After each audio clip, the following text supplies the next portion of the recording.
Raise your hand if you've ever been in this situation before. You're at a party or maybe a work function surrounded by people you don't know all that well. The conversation starts out surface level, minus talking about the weather, sports, or complaining about traffic, but then it inevitably shifts gears. Someone opens up about their recent breakup and the emotional turmoil they've been going through. Another person chimes in with the challenges they've faced as a parent. Before you know it, the intimate details are flowing freely. As you listen to these very personal revelations, you can't help but feel a tinge of discomfort creeping in. That nagging voice in the back of your mind wonders, should I open up too? Should I reciprocate and share something equally vulnerable about my own life? You find yourself at a crossroads, to divulge or not to divulge. That is the question. For some, the choice is easy. They have no qualms about laying it all out there, perhaps even reveling in the opportunity to offload and process their experiences out loud. But for others, there's a deep-seated resistance, an instinctual urge to maintain privacy and keep their personal world separate. What's your stance? What's driving that reaction? Let's explore this dilemma further. Why might we feel compelled to protect certain aspects of our lives? What's behind the desire to cultivate an aura of mystery, to not let people know too much about us? Is there power in restraint, in selectively revealing only what we choose? I want you to think back to a specific time when you wished you had spoken up and shared more, or conversely, when you regretted oversharing and instantly wanted to take back what you had said. Let those visceral feelings guide our discussion today as we dive into the complex issue of how much of ourselves we really want to put out there. You ever notice how the most interesting people are often the ones you can't quite figure out? There's an alluring quality to someone who keeps a bit of themselves under wraps, who doesn't lay all their cards on the table right away. It's as if they're letting you in on their story bit by tantalizing bit, keeping you engaged and curious to learn more. Think about the last time you met someone who seemed to have an aura of mystery about them. Maybe it was the way they carried themselves with quiet confidence, or how they deftly changed the subject anytime the conversation veered into overly personal territory. Rather than being a turnoff, you likely found yourself drawn to them, eager to peel back the layers and get a glimpse of what lay beneath that enigmatic exterior. There's an undeniable power in protecting parts of yourself, in not allowing others to know too much too soon. It's a way of maintaining boundaries and controlling your own narrative. When you indiscriminately share the most intimate details of your life with anyone willing to listen, you surrender a piece of yourself. You make yourself vulnerable to judgment, unsolicited advice, and even manipulation from those who may not have your best interests at heart. But by keeping some things close to the vest, you retain a sense of autonomy. You're the gatekeeper of your story, disclosing only what you choose when you choose. It's a subtle way of commanding respect from others and conveying that your personal experiences aren't up for public consumption unless you decide to go there. This isn't about being chronically closed off or never letting anyone in. It's about being judicious and selective, understanding that every revelation shapes how others perceive you. By cultivating an air of mystery, you prevent people from slotting you into limiting boxes based on past struggles or life chapters that may no longer define you. Have you ever noticed how the juiciest bits of gossip often involve people we don't really know that well? There's an alluring quality to trying to piece together the narrative around someone's life based on the few morsels of information we're privy to. It's the same tantalizing principle that can work to your advantage when you're the one calling the shots about what you choose to disclose. Maybe you let slip an intriguing comment about having lived in Amsterdam for a few years, but leave the backstory surrounding that experience unspoken. Or you make a cryptic reference to a major life decision you're grappling with, but don't go into specifics. You're essentially dangling limited informational breadcrumbs, letting people's imaginations run wild while still maintaining control over your personal boundaries. This isn't about deception or being inauthentic. Quite the opposite, in fact. By not laying yourself bare for public consumption, you're honoring your multifaceted identity and complexity as a human being. You're respecting the fact that you contain multitudes, ever-evolving dimensions that can't be easily condensed or explained away with simplistic personal anecdotes. Let's be honest, we've all been in situations where we've regretted oversharing, instantly wishing we could pull back the words that have been released into the universe. Maybe you opened up to a coworker about your crumbling marriage, only to deal with prying questions and unsolicited advice in the aftermath. Or perhaps you went into too much detail about a medical issue with a casual acquaintance, leaving you feeling exposed and self-conscious. These are the moments that underscore the value of discretion, of knowing when to hold parts of yourself back rather than laying it all on the line. It's a skill set, one that requires self-awareness and confidence. You're sending a clear message that your life experiences aren't commodities to be freely distributed, but precious pieces of your identity to be judiciously shared if and when you deem it appropriate. Now, don't get me wrong, I'm not advocating for a life of strict secrecy or self-imposed isolation. Forming authentic connections with others inevitably requires some level of vulnerability and personal disclosure.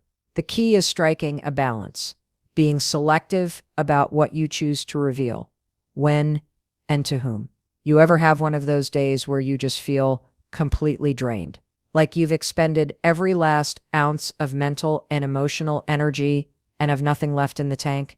More often than not, that soul-sucking sensation can be traced back to one simple culprit: oversharing. Think about it. Have you ever walked away from a conversation, maybe even one with a close friend or family member, and felt utterly depleted, like you'd revealed so much, unburdened so many personal details, that you were running on fumes? That's the dangerous territory we enter when we don't exercise some discretion about what we choose to divulge. There's an intimate energy exchange that takes place anytime we opt to disclose deeply personal aspects of our lives. We're making ourselves vulnerable, peeling back layers and allowing others a glimpse into our inner worlds. And that comes at a cost to our vitality. It's almost as if we're gifting pieces of ourselves away each time we openly share our struggles, insecurities, hopes, and fears without filters. Little by little, that constant outpouring can leave us feeling like we've got nothing left to give, like we're running on empty. But when we become more discerning about what we choose to share and with whom,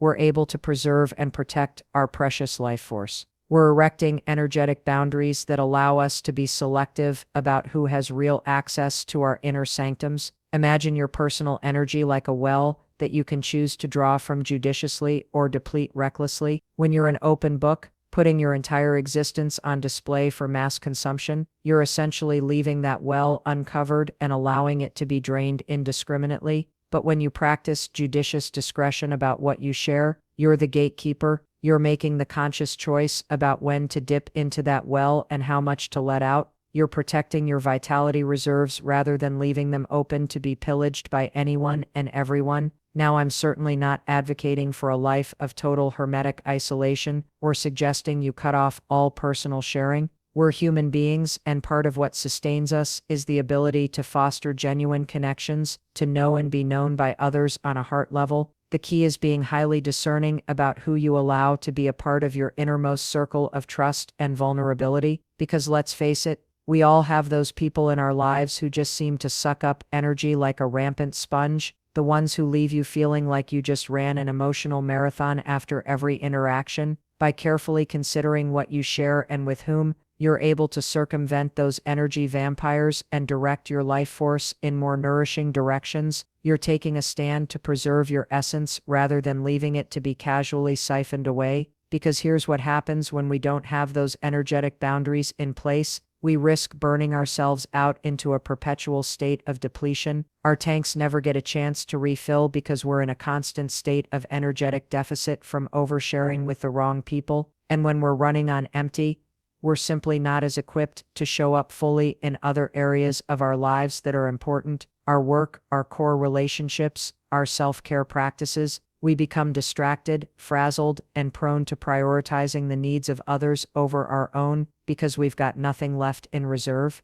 But when we rein in what we choose to share and with whom, we're able to replenish ourselves. We're hitting that spiritual and emotional button that allows us to recharge our batteries, to refill our wells from the source so that we can be fully present and purposeful about how we direct our energy. Because that life force, that vitality that emanates from our cores, that's one of our most precious resources, and we need to be stubbornly protective about guarding it. about not allowing it to be siphoned off recklessly by putting our entire personal narratives up for public consumption. So I want you to get present to how you feel after interactions where you've opted to share deeply personal aspects of your life story. Did you walk away feeling lighter and energized? Or was there a subtle sense of depletion, like you'd expended precious reserves of your spirit? Those are the moments to get radically honest with yourself about whether putting it all out there serves you or not, because the magic happens in the restraint, in the carefully considered discretion about what you share. That's where the real power lies, in being the curator of your own life force and experiences. We're living in an era of oversharing, aren't we?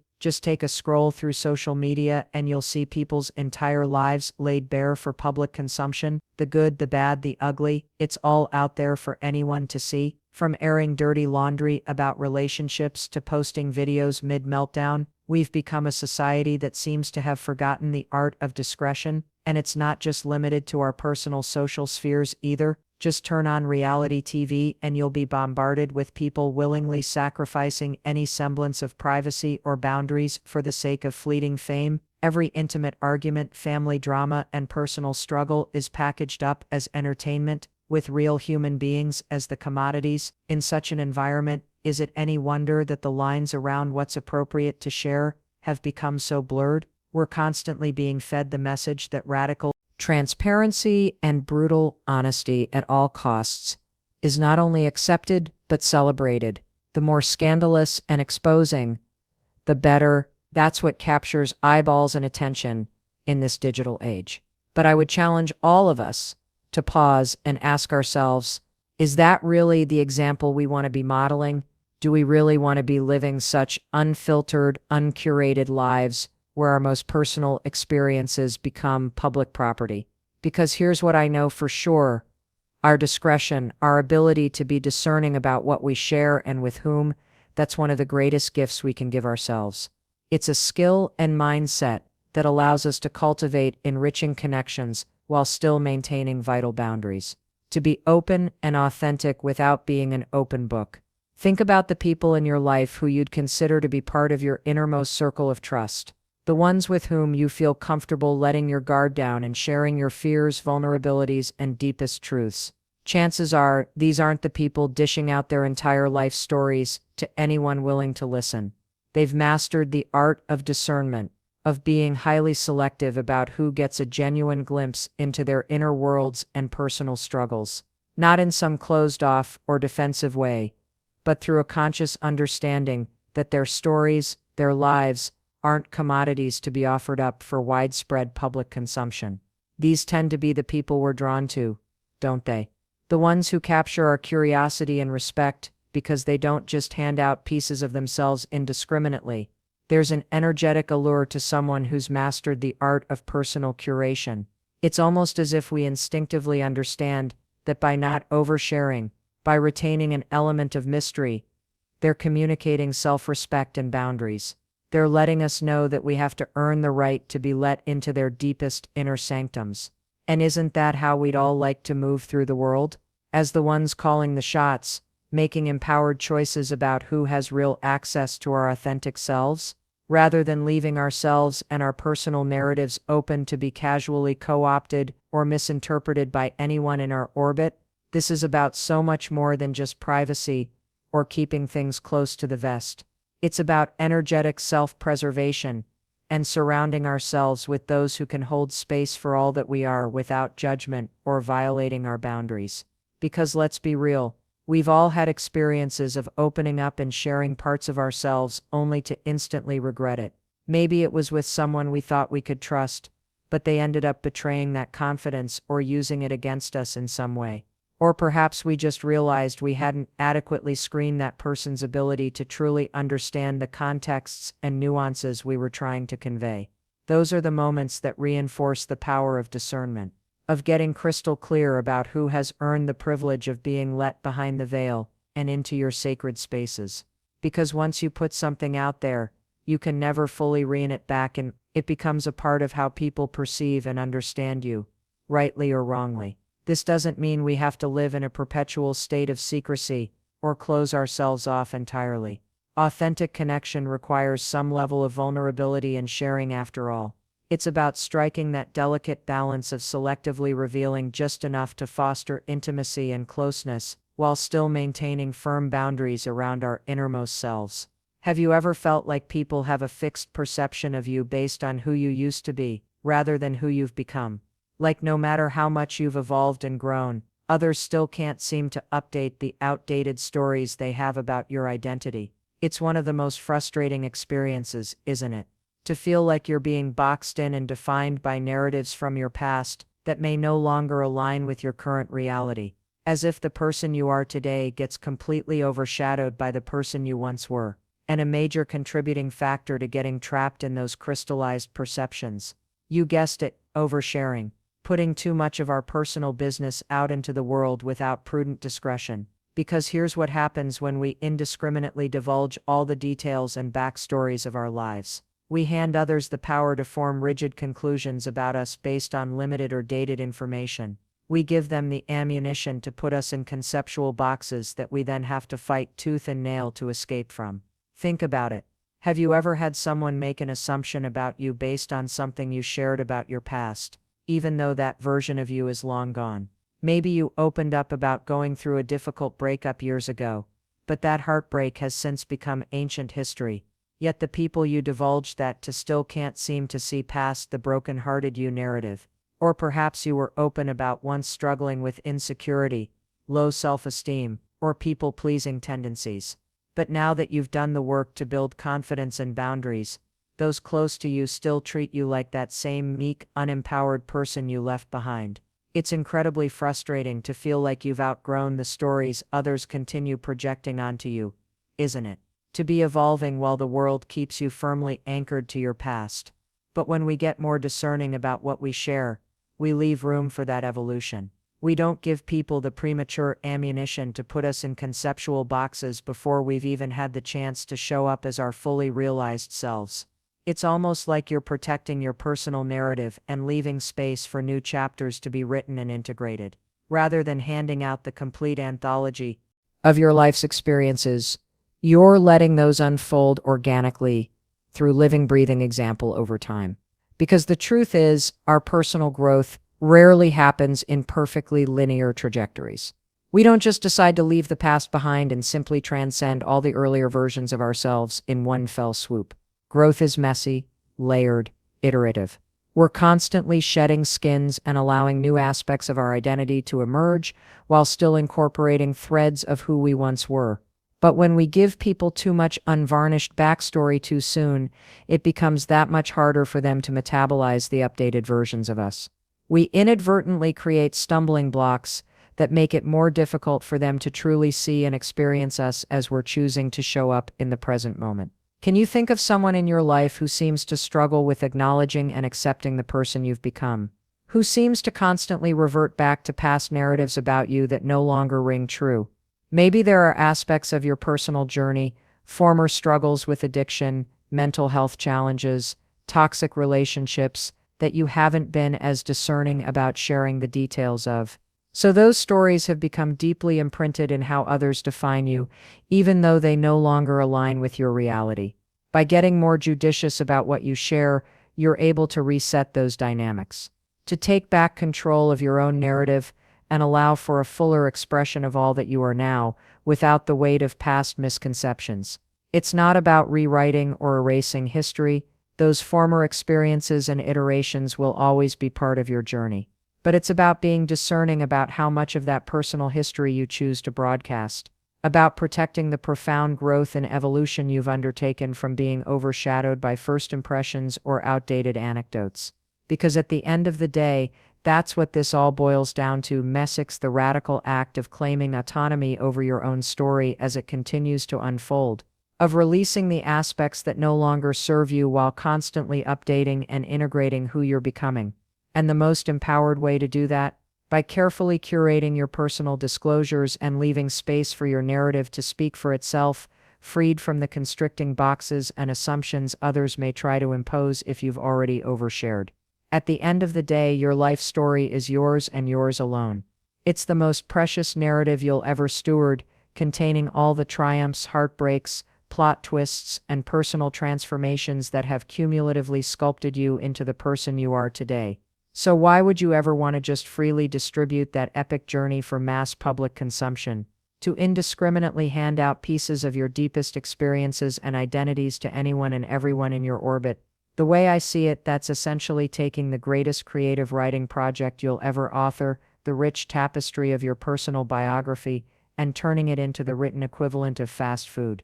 Something to be quickly consumed, picked over, and discarded rather than being savored and honored for the work of art that it truly is. Because your story, with all its nuances, layers, and profound undercurrents, it deserves to be protected. Curated in a way that preserves its integrity and doesn't leave it open to be misinterpreted or diminished by those who may not have the context to fully appreciate its complexities. When you make the conscious choice to be discerning about what you share and with whom, you're essentially saying, this life journey of mine, it's too precious to be offering it up for widespread public consumption and potential desecration. Only those who have earned the right will be welcomed into its intimate depths. You're taking a stand as the curator, the guardian, the architect of your own personal narrative rather than surrendering that authorship to anyone willing to listen. You're drawing firm boundaries around the most treasured aspects of your experiences so they can be selectively revealed if and when you deem it appropriate. This is about so much more than just privacy or keeping things surface level. It's about energetic self-preservation. About refusing to leave your stories open to be co-opted or misused by anyone who may not be able to truly hold their weight. Think about the people you've allowed the deepest glimpses into your inner world over the years. The select few who've earned the privilege of bearing witness to your most profound vulnerabilities and personal evolutions. Chances are, they've demonstrated time and again that they can compassionately hold space for all that you are without judgment or violating your boundaries. Those tend to be the people we grant access, don't they? The ones who have proven themselves trustworthy and emotionally adept enough to appreciate the sacredness of what we're unveiling. Not those who may be eager to indulge in schadenfreude or use our most tender admissions as grist for the rumor mill. Your life's journey is your magnum opus, your grand artistic statement. Why would you ever want to cheapen or trivialize it by allowing it to be crassly overexposed? When you make the conscious choice to be judicious about what you share, you're honoring yourself. You're sending the powerful message that your personal experiences and the lessons they've yielded aren't merely entertaining anecdotes to be consumed and discarded. They are profound, hard-won pieces of your soul's evolution that deserve to be handled with reverence. This is about reclaiming your sovereignty in a world that seems to have gone mad with oversharing. It's about looking at all the public self-evisceration that gets celebrated these days and saying, yeah, that's not for me. My life is too valuable, too rich, too multi-layered to be offered up for widespread scrutiny. I'll be the one controlling the narrative from here on out. Because here's the truth. The most compelling people are often those who remain slightly inscrutable, not in some manufactured, inauthentic way, but in the sense that they clearly have oceans of depth below the surface that they carefully regulate access to. They're not out there constantly unraveling their entire personal mythologies for all the world to see and hastily judge. There's an energetic pull to someone who moves through the world as the curator of their own story, who doesn't freely dole out pieces of themselves to anyone willing to listen, but consciously protects what's most precious while still being able to share authentically with those who have earned that permission. That's the path of the true self-preservationist, of someone who understands that their life experience is a work of sacred art, not some cheap commodity to be exploited or consumed indiscriminately. So I'll leave you with this. Mighty H, get radically honest with yourself about what you've been putting out into the world when it comes to your personal experiences and journey. Have you been a bit too free with parceling out pieces of your life's narrative to anyone willing to lend an ear? Or have you been appropriately discerning, only allowing select individuals a genuine glimpse behind the veil? Because make no mistake, how you choose to steward your life story is a profound act of self-preservation and self-reclamation. It's you drawing an empowered line in the sand and saying, this precious identity of mine, this incredible tapestry I've woven through all my experiences, that's not for public consumption or dissection. Only those who can truly appreciate its nuances and hold it with utmost reverence and care will be allowed inside its intimate spaces. Your story is yours to protect and yours to share if you so choose. But don't ever let it be diminished, devalued, or exploited. Claim your sovereignty as its author and main character. Your life is a masterwork, not some cheap airport novel to be hastily consumed and forgotten.